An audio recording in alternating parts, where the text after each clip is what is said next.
Shalom Bapak Ibu. Puji Tuhan, di minggu keempat Tuhan izinkan kita ada sampai detik ini. Bukan karena kita kuat, tetapi semata karena anugerah Allah. Mari kita sama-sama membuka Alkitab kita dari Efesus pasal 5. Kita baca ayat 1 sampai 21. Ini cukup panjang Bapak Ibu, dan kita baca secara silih berganti. Efesus pasal 5 ayat 1 sampai ayatnya yang ke-21. Kita baca secara silih berganti sambil kita memperhatikan ayat demi ayat apa yang kita baca. Kalau sudah ketemu, saya memulai ayat pertama, Bapak Ibu nanti di ayat kedua, seterusnya sampai ayatnya yang ke-21. Judul perikop hari ini, hidup sebagai anak-anak terang. Sebab itu jadilah penurut-penurut Allah seperti anak-anak yang kekasih, dan hiduplah di dalam kasih, sebagaimana Kristus Yesus juga telah mengasihi kamu dan telah menyerahkan dirinya untuk kita sebagai persembahan dan korban yang harum bagi Allah. Tetapi percabulan dan rupa-rupa kecemaran atau keserakahan disebut saja punjangan di antara kamu, sebagaimana sepatutnya bagi orang kudus. Demikian juga perkataan yang kotor, yang kosong, atau yang sembrono, karena hal-hal ini tidak pantas. Tetapi sebaliknya, ucapkanlah syukur. Karena ingatlah ini baik-baik, tidak ada orang sundal, orang cemar, atau orang serakah, artinya penyembah berhala, yang mendapat bagian di dalam kerajaan Kristus dan Allah. Janganlah kamu disesatkan orang dengan kata-kata yang hampa, karena hal-hal yang demikian mendatangkan murka Allah atas orang-orang durhaka. Sebab itu janganlah kamu berkawan dengan mereka. Memang dahulu kamu adalah kegelapan, tetapi sekarang kamu adalah terang di dalam Tuhan. Sebab itu hiduplah sebagai anak-anak terang. Karena terang hanya berbuahkan kebaikan dan keadilan dan kebenaran. Dan ujilah apa yang berkenan kepada Tuhan. Janganlah turut mengambil bagian dalam perbuatan-perbuatan kegelapan yang tidak berbuahkan apa-apa, tetapi sebaliknya telanjangilah perbuatan-perbuatan itu. Sebab menyebutkan saja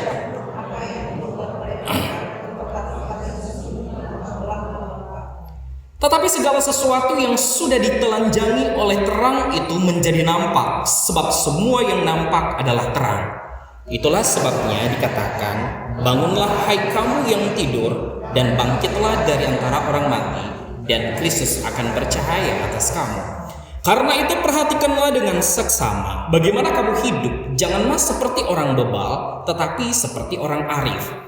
Dan pergunakanlah waktu yang ada, karena hari-hari ini. Sebab itu janganlah kamu bodoh, tetapi usahakanlah supaya kamu mengerti kehendak Tuhan. Dan janganlah kamu mabuk oleh anggur, karena anggur menimbulkan hawa nafsu, tetapi hendaklah kamu penuh dengan Roh. Dan berkata-katalah seorang kepada yang lain dalam mazmur, kirung puji-pujian dan nyanyian rohani, bernyanyi dan bersoraklah bagi Tuhan dengan segenap hati. Ucaplah syukur senantiasa atas segala sesuatu dalam nama Tuhan kita Yesus Kristus kepada Allah dan Bapa kita.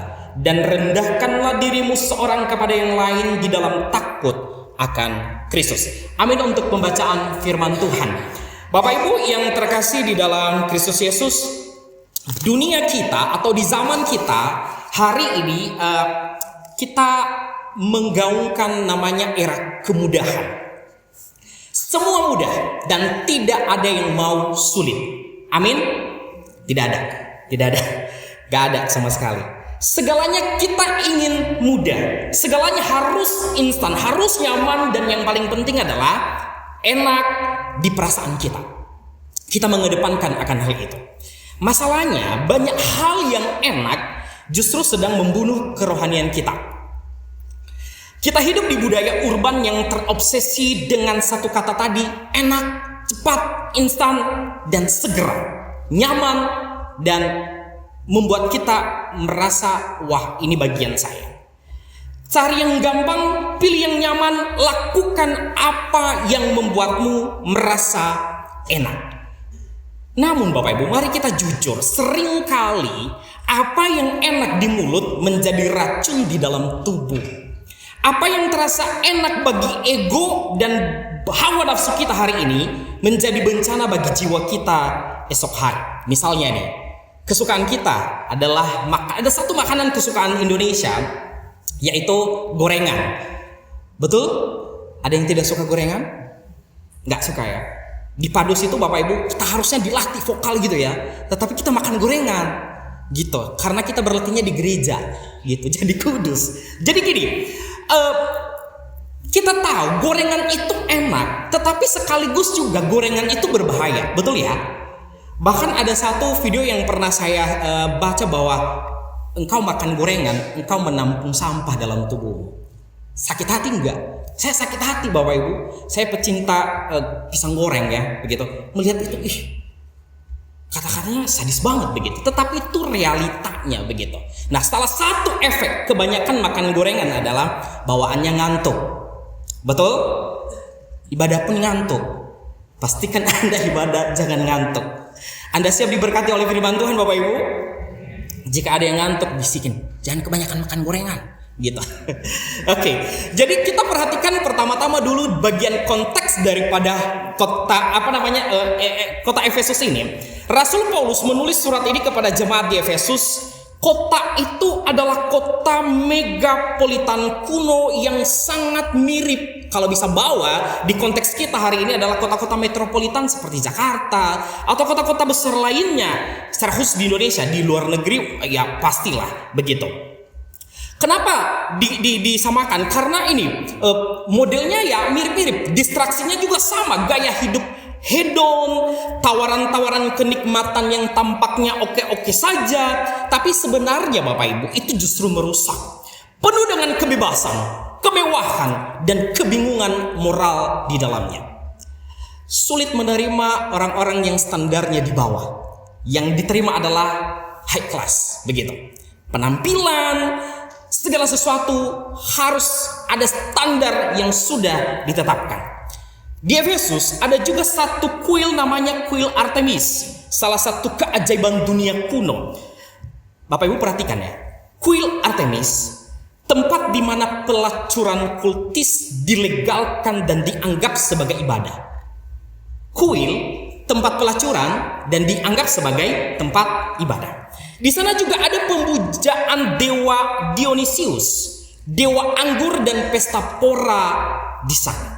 Singkatnya adalah gini, Efesus adalah kota di mana orang diajarkan untuk puaskan hawa nafsumu secara maksimal.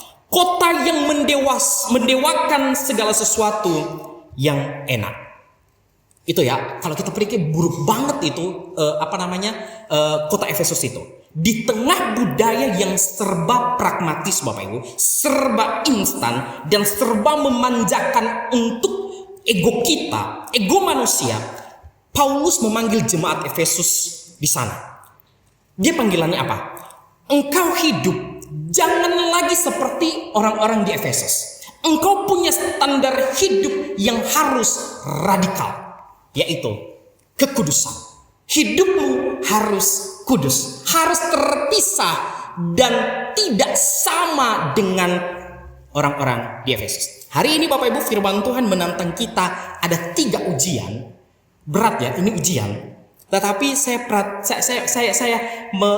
mengatakan bahwa mungkin dari awal berat memikirkan ujian ini, tetapi ada satu yang menghibur kita nanti di bagian akhir. Bagaimana Kristus melihat kita, menolong kita di 3 ujian ini. Bapak Ibu, jika kita sungguh-sungguh ingin menguji hidup kita ya, di bawah terang salib, kita tidak bisa memulainya dengan penampilan, dengan apa yang terlihat sepintas. Karena kita harus mengakui bahwa Tuhan tidak melihat casing, Tuhan tidak melihat baju jas yang saya pakai ini, tapi Dia melihat apa? Hati kita. Salib Kristus itu selalu menukik tajam Bapak Ibu ke ruang paling rahasia di hati kita. Apa yang paling kita cintai sekarang? Hari-hari ini, apa yang paling kita cintai?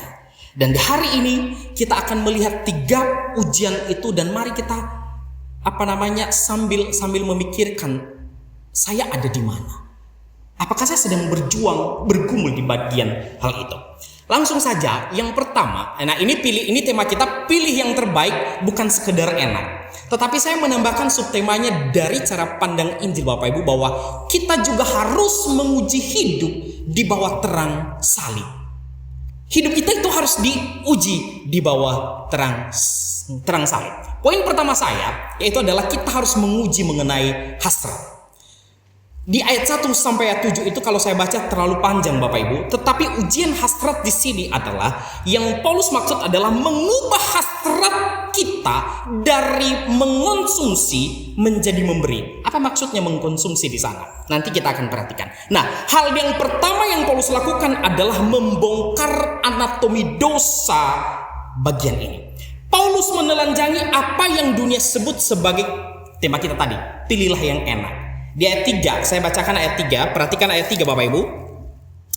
Tetapi percabulan dan rupa-rupa kecemaran atau keserakahan disebut saja pun jangan ada di antara kamu, sebagaimana sepatutnya bagi orang-orang kudus. Ada dua kata yang digabungkan di sana, yaitu percabulan dan keserakahan. Percabulan atau porneia dan keserakahan atau pleonexia, begitu ya. Nah, pertanyaannya adalah, mungkin kita bertanya begini, kenapa Paulus ya memberikan dua kata itu di dalam satu ayat yang sama? Satu ayat, tetapi ada dua kata yang disoroti, yaitu percabulan dan keserakahan. Bapak Ibu, Paulus punya tujuan. Keduanya memiliki akar, yaitu penyembahan berhala. Penyembahan berhala, kita mengeksploitasi sesama karena kita telah menjadikan nafsu dan uang sebagai Tuhan. Bukan Tuhan besar ya, tulisannya Tuhan kecil gitu ya. Yang menuntut timbal balik dari sesama kita. Karena kenapa? Natur dari hawa nafsu dan keserakahan adalah kita mengkonsumsi orang. Jangan pikirkan mengkonsumsi ini dalam pengertian kita makan ya, bukan. Tetapi bagaimana kita mengeksploitasi, memanfaatkan orang lain. Di dalam konteks Efesus Bapak Ibu, orang-orang memakai tubuh orang lain dengan apa? Memakai uang demi memuaskan dan melayani ego sendiri. Paulus menyoroti dua bagian ini, percabulan, yaitu dosa percabulan, dosa perzinahan dan keserakahan. Karena kenapa? Inilah penyembahan berhala. Itu akarnya dari hati. Bapak Ibu yang terkasih, mungkin contohnya di bulan lalu saya pernah kasih contoh ini ya, di dalam konteks anak-anak muda sekarang ya. Relasi ada namanya situationship begitu, atau FWB, friend with benefit. Di kalangan anak-anak muda atau anak-anak muda dewasa, anak-anak dewasa muda yang modern Bapak Ibu, ada tren yang disebut FWB, hubungan tanpa status atau HTS. Seseorang yang menginginkan benefit emosional. Ada yang menemani chat tiap malam begitu ya. Ada yang jalan bareng atau bahkan benefit fisik begitu ya, gitu. Tetapi perhatikan Bapak Ibu, dari bagian ini kita melihat banyak orang yang menginginkan ini tetapi menolak komitmen dan tanggung jawab. Ini adalah hasrat sekedar enak tapi mengeksploitasi anak orang lain. Mereka tidak menginginkan tanggung jawab di sini. Yang mereka inginkan adalah kenikmatan itu sesaat. Kalau kita menyadari Bapak Ibu ya, salib Kristus sebenarnya ini yang terpampang di depan kita ya. Salib Kristus menuntut relasi yang berkorban dan berkomitmen. Karena itu yang dia lakukan, itu yang Kristus lakukan. Mungkin kita berkata sekarang, saya tidak berzina kok. Saya tidak berbuat cabul kok. Puji Tuhan kalau tidak ada begitu. Tetapi kita perhatikan, bagaimana dengan dosa ketamakan dan keserakahan? Di zaman sekarang ya, misalnya ya, di zaman sekarang dengan modalnya punya kekuasaan, modal punya uang, seseorang bisa dengan arogannya memanfaatkan orang lain. Itu bisa di tempat pekerjaan. Bagaimana dengan di gereja? Banyak kita temukan di gereja.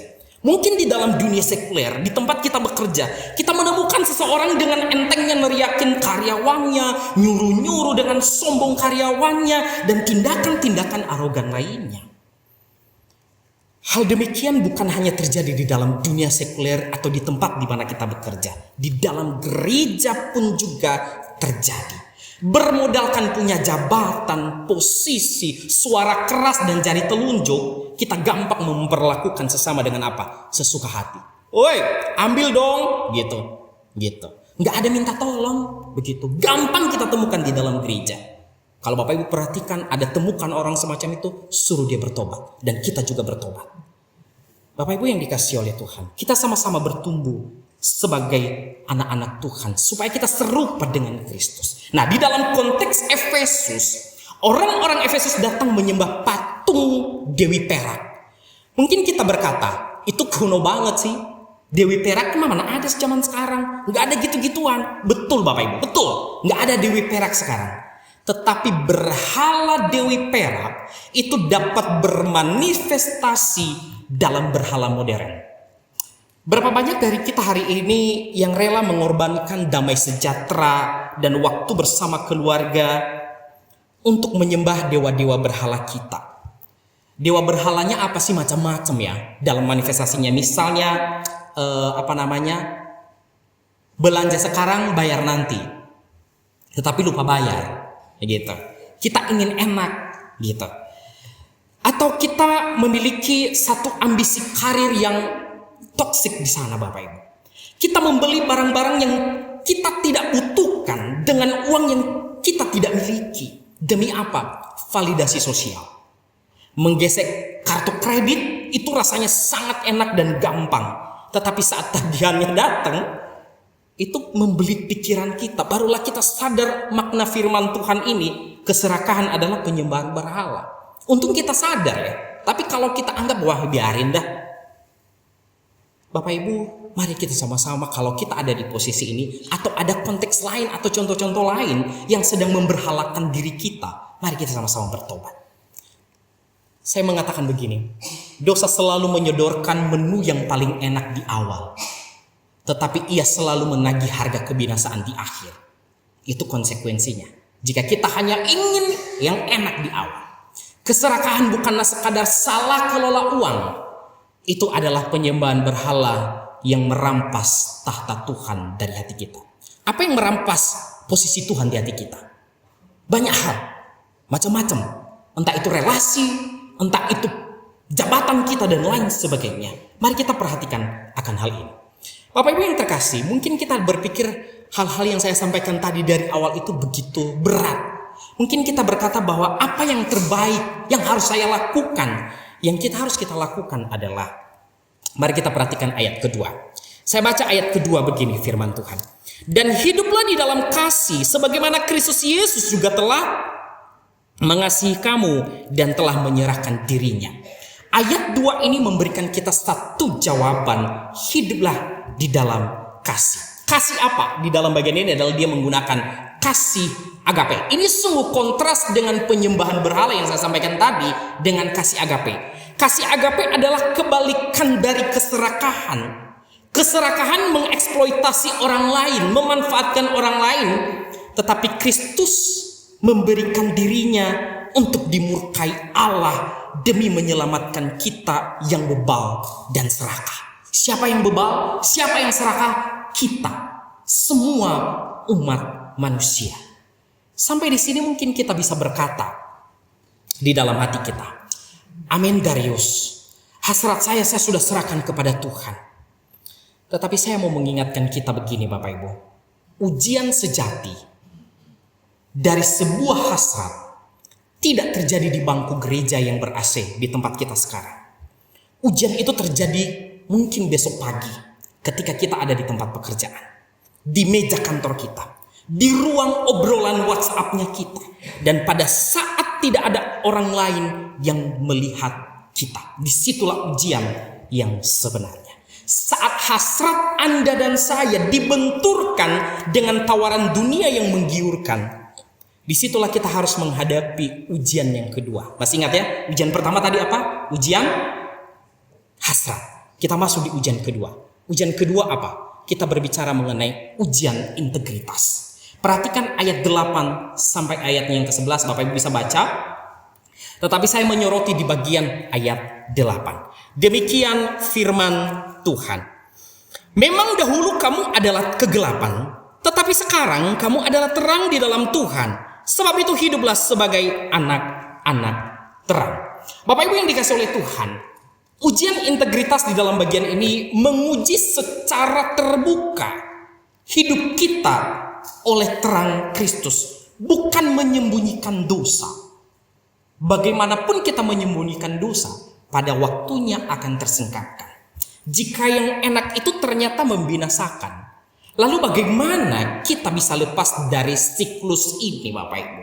Paulus menjawabnya dengan membawa kita pada satu perubahan identitas yang radikal, yang harus kita ubah di dalam terang salib Kristus. Di ayat 8 tadi itu Paulus tidak berkata, dahulu kamu berada di dalam kegelapan, sekarang kamu berada di dalam terang. Tidak ya. Perhatikan ayat 8 itu. Paulus menggunakan bahasa yang memang itu adalah bahasa esensi. Dia berkata, memang dahulu kamu adalah kegelapan. Berarti kita memang gelap.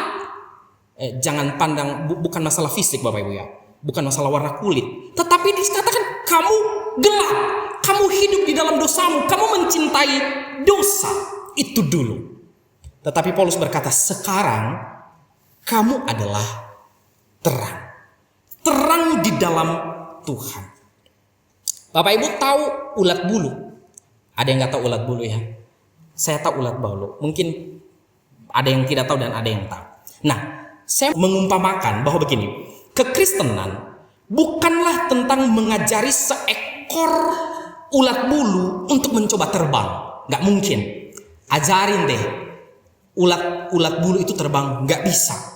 Seberapa keras pun ulat itu melompat, ia akan jatuh lagi karena memang naturnya adalah merayap, bukan terbang.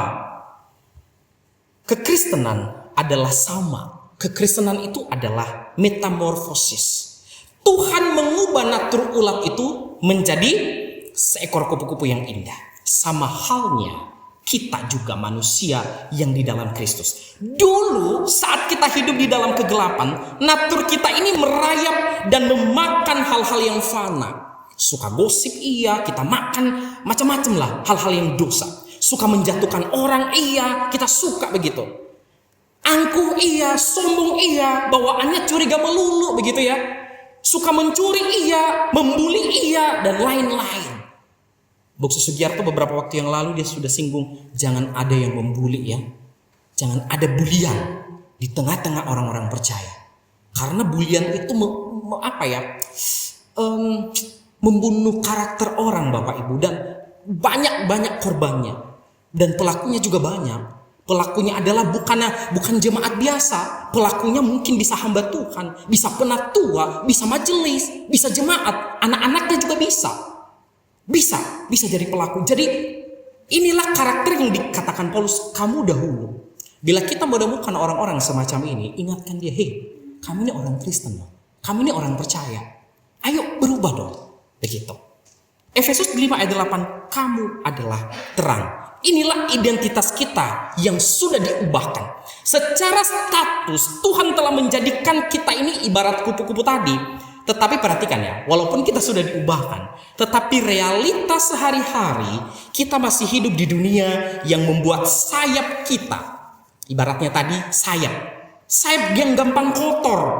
Kita terkadang tergoda untuk kembali merayap. Kita terkadang tergoda untuk apa? Kembali ke habitat kita. Itulah sebabnya Paulus memerintahkan kita, hiduplah sebagai anak-anak terang. Kenapa dia mengatakan begitu? Karena kita belum sempurna. Kalau kita sudah sempurna, Paulus tidak capek-capek mengatakan hal ini.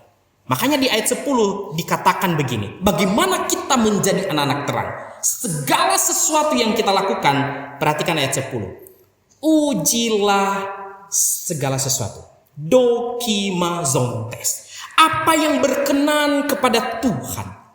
Apakah yang saya lakukan ini benar-benar memuliakan Tuhan, memberkati orang lain, atau justru menjadi batu sandungan bagi orang lain? Ketika saya bergurau, itu memberkati orang lain atau membunuh karakter orang, begitu. Memuliakan nama Tuhan atau tidak? Di dalam konteks masing-masing kita, Bapak Ibu, kita memilih yang terbaik, berarti berani bertanya di dalam konteks kita ya. keputusan bisnis ini yang saya lakukan ini berkenan di hadapan Tuhan, memberkati keluarga saya dan orang lain atau tidak? Apakah relasi ini memuliakan nama Tuhan atau justru menjerumuskan hidup saya jatuh di dalam dosa? Apakah isi tontonan HP saya itu memuliakan nama Tuhan? Apakah status media sosial saya berkenan kepada Tuhan yang telah mati bagiku? Bukan berarti saya melarang Bapak Ibu untuk update status ya, bukan. Tetapi maksud saya adalah apakah status kita postingan-postingan kita, apakah kita hanya sekedar provokasi, sekedar pamer, menyebarkan hoax, atau tindakan-tindakan busuk lainnya? Mari kita perhatikan Bapak Ibu. Jika sudah kita lakukan selama ini, ayo mulai hari ini kita mulai berubah, begitu. Makanya di dalam setiap postingan, ya kami juga pegiat media sosial Bapak Ibu, kami menggunakan media sosial, kami selalu menyelipkan hal-hal yang memang kami rasakan dan apa pesan firman Tuhan di sana. Kami begitu. Jadi gunakanlah media sosial untuk kemuliaan nama Tuhan. Paulus melanjutkan di ayat 11. Di sana dikatakan, telanjangilah perbuatan kegelapan. Perbuatan gelap itu bagaimana mempraktikkan hal-hal ini mungkin di kantor, di tempat kita bekerja yang penuh dengan kompromi. Kita tidak perlu membawa toa Bapak Ibu dan kita mengatai orang-orang, kalian ini semua orang berdosa di tengah-tengah ruang rapat. Nggak mungkin. Ini contohnya baratnya begini Bapak Ibu, ini ilustrasinya begini. Ini ada kecoak ya, bayangan kecoak gitu ya. Nah, ibaratnya ketika kita masuk di satu dapur yang sangat kotor begitu ya, gelap. Di tengah-tengah malam begitu. Saat kita menyalakan lampu, di sana ada kecoak ini kecoak.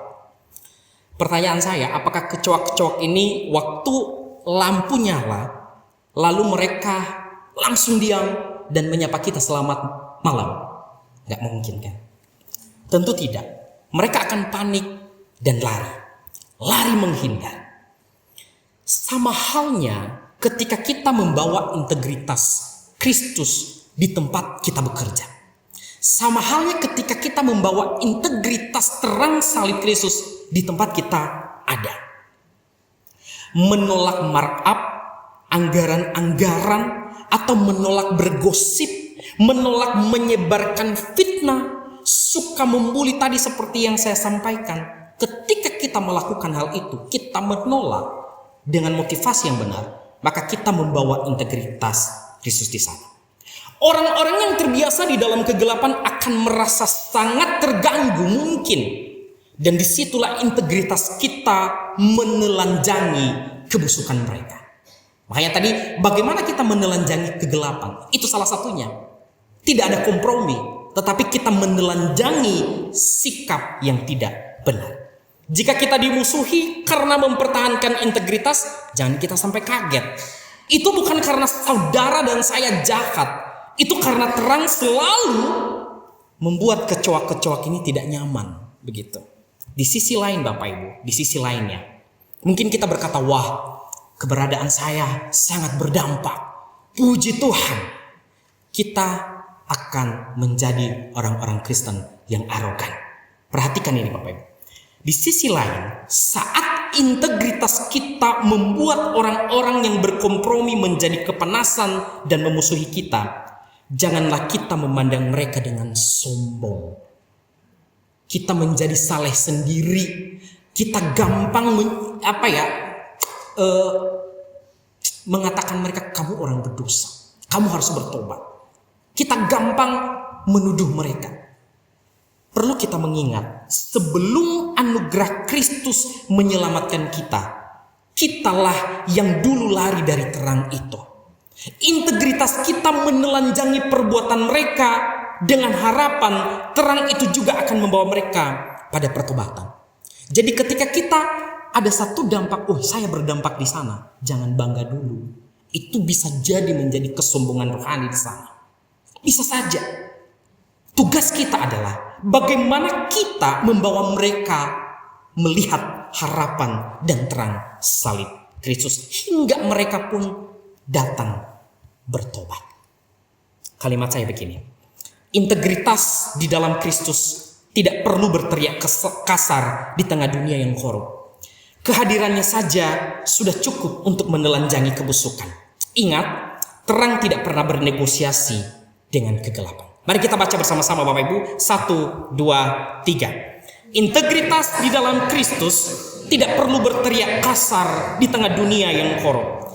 Kehadirannya saja sudah cukup untuk menelanjangi kebusukan. Ingat, terang tidak pernah bernegosiasi dengan kegelapan. Mari kita perhatikan posisi kita.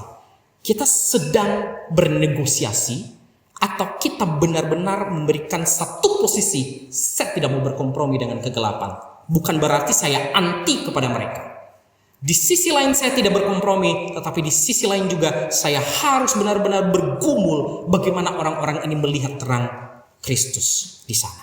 Mari kita jujur Bapak Ibu, mempertahankan integritas dan menolak kompromi di tengah dunia yang gelap ini sangat melelahkan, betul? Sangat. Ketika kita ada satu perkataan begini, kadang-kadang orang benar dipikir dia orang gila di tengah-tengah orang waras. Padahal di tengah-tengah di antara orang waras yang dikatakan orang waras, justru itu adalah orang gila. Kadang-kadang kita di sana, karena kita posisinya benar, kita dikatakan orang gila. Tetapi kita harus mempertahankan posisi itu, bukan mengkompromikan. Mungkin kita ditekan di sana, mungkin kita difitnah, dikuras secara emosional. Dan tahukah kita, di titik paling lelah itulah kedagingan kita ini akan berteriak paling keras menuntut kompensasi. Daging kita akan menuntut hak untuk melampiaskan stres. Tuhan, kok saya sendiri orang yang benar sih di tempat ini? Kenapa sih saya sendiri orang yang berlakukan kebenaran di tengah-tengah orang-orang yang berkompromi dengan hal-hal yang tidak benar? Pertanyaannya adalah bukan itu. Pertanyaannya adalah saat tekanan hidup mencapai puncaknya, kemudi hidup kita itu akan direbut oleh siapa? Penyesalan, kemunduran, atau kita melangkah lebih jauh lagi, kita melihat hal yang lebih powerful. Disinilah salib Kristus menyodorkan ujian ketiga. Ujian pertama tadi apa? Ujian hasrat. Yang kedua dan yang ketiga kita akan melihat ujian kendali. Ayat 15 sampai ayatnya yang ke-21. Ujian kendali harus dikontrol oleh Roh Kudus, bukan hawa nafsu atau daging kita. Mungkin kita berkata sampai di sini, aduh Darius, berat sekali hidup di dunia ini. Di kantor berat sekali. Bagaimana saya menghidupi firman Tuhan ini? Dari mana saya punya kekuatan untuk terus menolak yang enak dan memilih yang terbaik dan benar? Jangan putus asa Bapak Ibu. Di ayat 18 di sana dikatakan, janganlah kamu mabuk oleh anggur, tetapi hendaklah kamu penuh dengan roh. Ini ada dua, mabuk anggur yang kuning dan penuh dengan Roh Kudus. Pertanyaannya adalah, mengapa Paulus lagi mengkontraskan antara mabuk anggur dan penuh Roh Kudus? Kalau di zaman sekarang, di gereja-gereja modern Bapak Ibu, sama-sama digunakan hal ini, sama-sama mabuk. Dipikir penyembahan, padahal mabuk. Di gereja-gereja modern sekarang banyak, ini saya temukan ya begitu ya.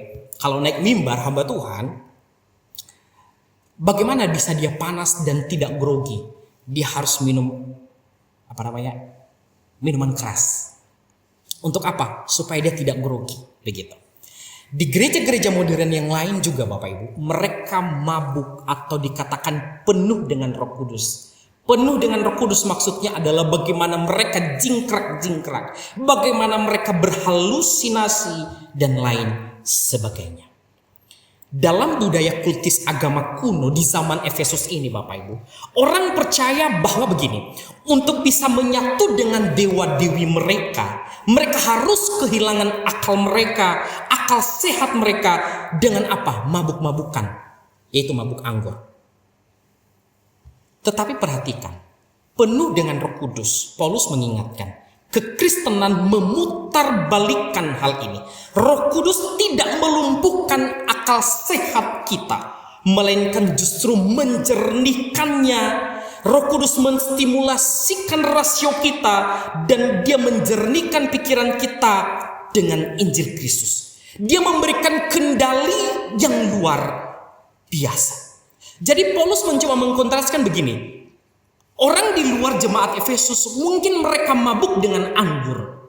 Tetapi engkau harus penuh dengan Roh Kudus. Supaya yang mengontrol pikiranmu bukan anggur. Tetapi apa? Roh Kudus.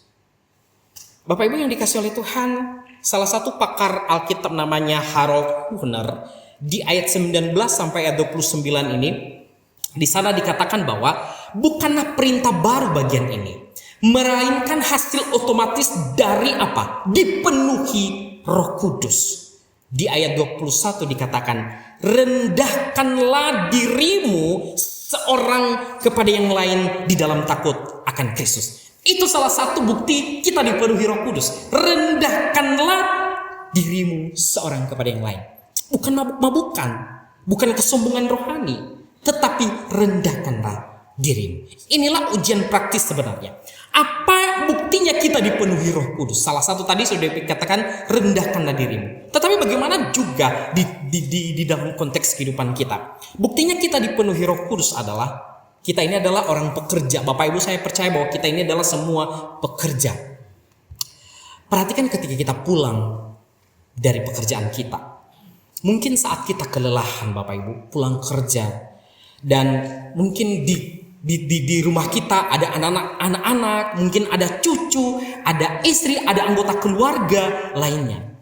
Tetapi perhatikan, dengan tidak sengaja salah satu anggota keluarga kita menumpahkan susu atau menumpahkan air di atas laptop kerja kita. Saya mau tanya, apa yang Bapak Ibu lakukan? Ganti yang baru, puji Tuhan.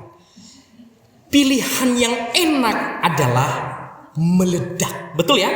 Membentak dan menyalahkan istri. Betul apa benar? Matamu taruh di mana sih? Nyalahin istrinya begini, kamu gak becus jagain anak-anak dan lain-lain. Bapak Ibu yang dikasih oleh Tuhan, yang dipenuhi Roh Kudus memiliki kekuatan untuk memilih yang terbaik. Ia mampu menarik nafasnya dan menekan egonya.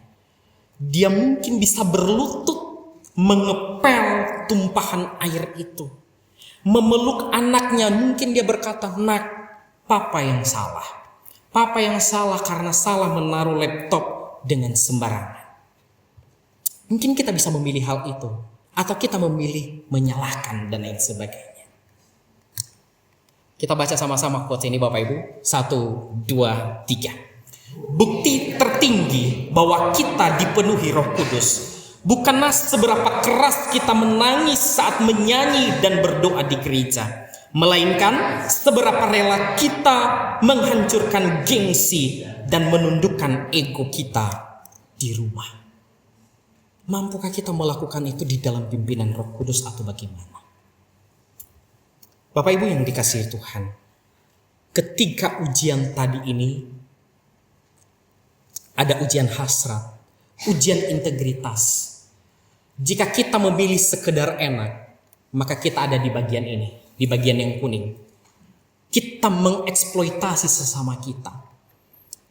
Jika kita ada di bagian ini Bapak Ibu, di integritas, kita memilih yang enak, maka kita menyembunyikan dosa dan berkompromi dengan kegelapan. Jika kita ada di dalam ujian kendali dan memilih yang enak, maka kita dikuasai oleh hawa nafsu dan mabuk kepuasan yang fana. Jika kita memilih itu. Tetapi ketika kita memilih, kita ada ujian 3, tapi kita memilih yang hijau, yang terbaik berdasarkan jalan salib, maka kita mengasihi, menyerahkan diri, kita melakukan kasih agape. Kita menelanjangi kegelapan menjadi anak terang. Kita dipenuhi oleh Roh Kudus ketika kita ada di dalam ujian kendali, menundukkan ego kita Bukan ego yang menguasai kita, tetapi Roh Kudus. Ini tadi 3 ya, ujian hasrat. Ujian hasrat membawa kita pada apa? Berjalan dalam kasih. Ujian integritas membawa kita pada apa? Berjalan di dalam terang. Ujian kendali membawa kita pada apa? Berjalan di dalam hikmat Allah. Jika kita mau jujur Bapak Ibu, berealita di bawah salib, tidak ada satupun dari kita di dalam ruangan ini yang lulus dengan sempurna dengan 3 ujian tadi. Betul ya? Tidak ada. Daging kita itu terlalu mencintai hal-hal yang murah, yang sekedar enak. Pertanyaannya, apa harapanku? Jika saya gagal menghidupi 3 ujian itu, berarti saya gagal menjadi orang percaya. Tidak Bapak Ibu, kita masih ada harapan. Kita menguji segala sesuatu hari ini bukan supaya kita pulang dengan putus asa, melainkan supaya kita sadar betapa mutlaknya kita, betapa absolutnya kita membutuhkan yang namanya juru selamat.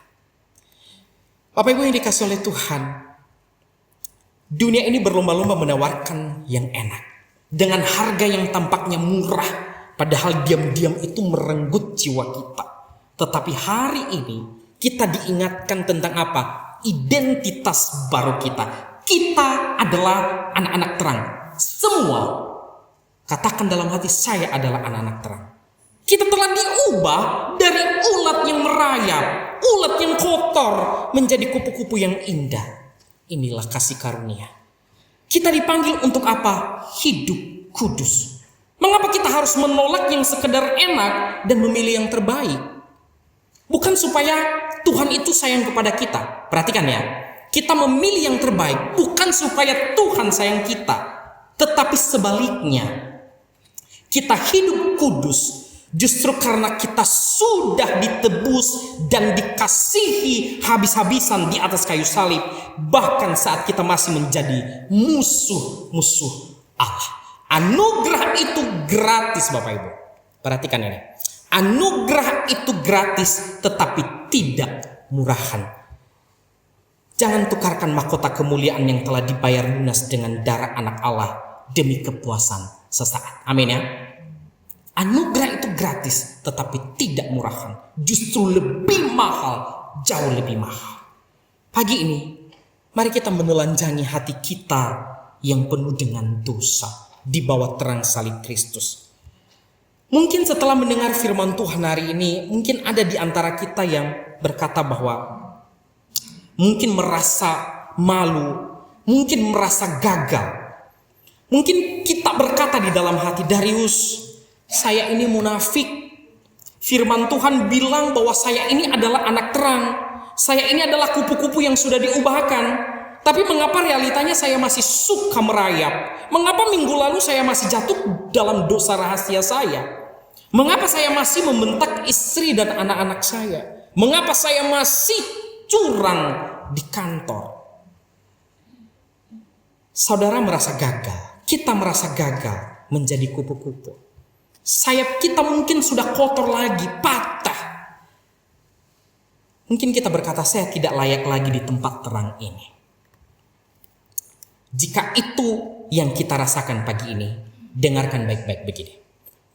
Injil bukan untuk orang sempurna.